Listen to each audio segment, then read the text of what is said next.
Hello students, मैं श्री दीपचंद चौधरी महाविद्यालय ललितपुर से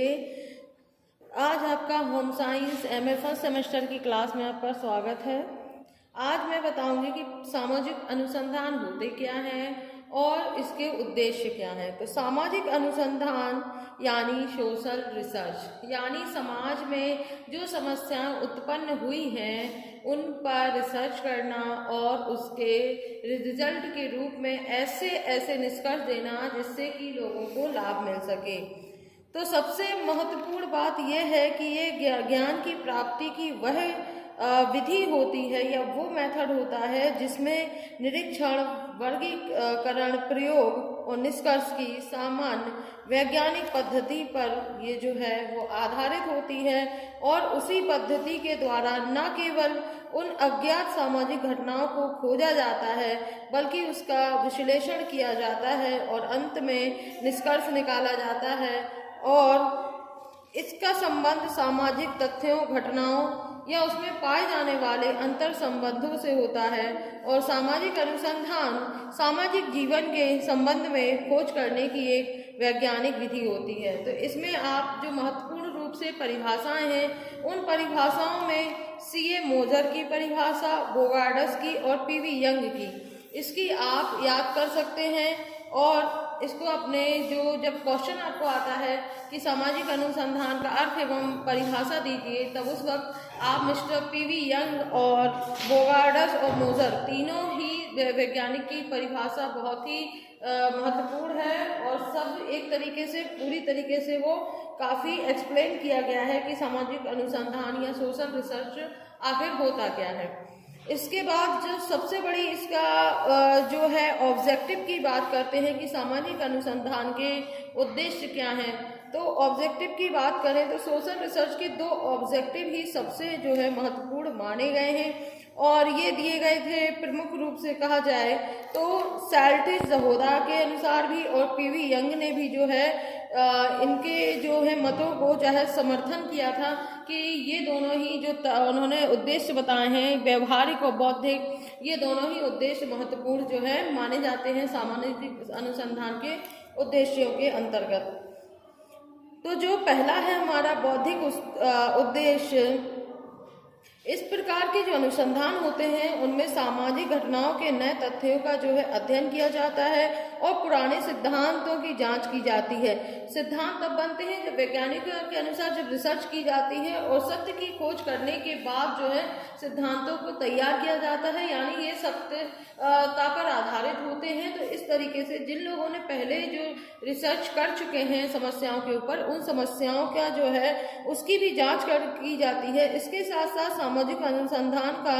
जो बौद्धिक उद्देश्य है वो सामाजिक जीवन, घटनाओं, तथ्यों या समस्याओं के विषय में जो है ज्ञान एकत्रित करना होता है। इसके अलावा श्रीमती जो पीवी यंग ने भी लिखा था कि सामाजिक अनुसंधान का मूलभूत उद्देश्य चाहे वह तत्कालीन हो या दीर्घकालीन हो, यानी लॉन्ग टर्म वाला हो या जो सामने है शॉर्ट टर्म के रूप में जो हमारे सामने आता है वो हो, तो सामाजिक जीवन को समझना और ऐसा करना, उस पर अधिक नियंत्रण प्राप्त जो है करना, ये उन्होंने बताया था। और बौद्धिक उद्देश्य के अंतर्गत अगर हम निम्नलिखित बातों को सम्मिलित अगर करते हैं तो उनमें सबसे पहली जो बात है वो आती है कि विभिन्न सामाजिक घटनाओं या तथ्यों में पाए जाने वाले प्रक्रियात्मक संबंधों का जो है इसमें पता लगाया जाता है, क्योंकि इन संबंधों को समझे बिना किसी भी सामाजिक घटना की वास्तविकता को समझा नहीं जा सकता है। फॉर एग्जाम्पल दैट कि बाल अपराध की घटना को हम तब तक नहीं समझ सकते हैं जब तक कि बाल अपराध से संबंधित गंदी बस्ती आदि में पाए जाने वाले कार्यकरणों को ना समझा जाए। ठीक है। इसके अलावा जो दूसरा महत्वपूर्ण तथ्य है वो है इसका प्रयोग सिद्ध तथ्यों के आधार पर वैज्ञानिक अवधारणा का निर्माण करना और प्राथमिक नियंत्रण, नगरीकरण, सामाजिक दूरी आदि इस प्रकार की अवधारणाओं के ये महत्वपूर्ण उदाहरण जो है माने जाते हैं। इसके बाद जो हमारी बात आती है वो है दूसरा हमारा व्यवहारिक उद्देश्य या प्रैक्टिकल ऑब्जेक्ट। तो सामाजिक अनुसंधान का जो सेकंड उद्देश्य है उसका जो नेचर है वो बिल्कुल प्रैक्टिकल है। इसका मतलब ये होता है कि सामाजिक अनुसंधान द्वारा जो सोशलाइज लाइफ होती है या विभिन्न जो घटनाओं के बारे में जानकारी जो है वो इकट्ठी की जाती है, और ये जानकारी जो है सामाजिक समस्याओं को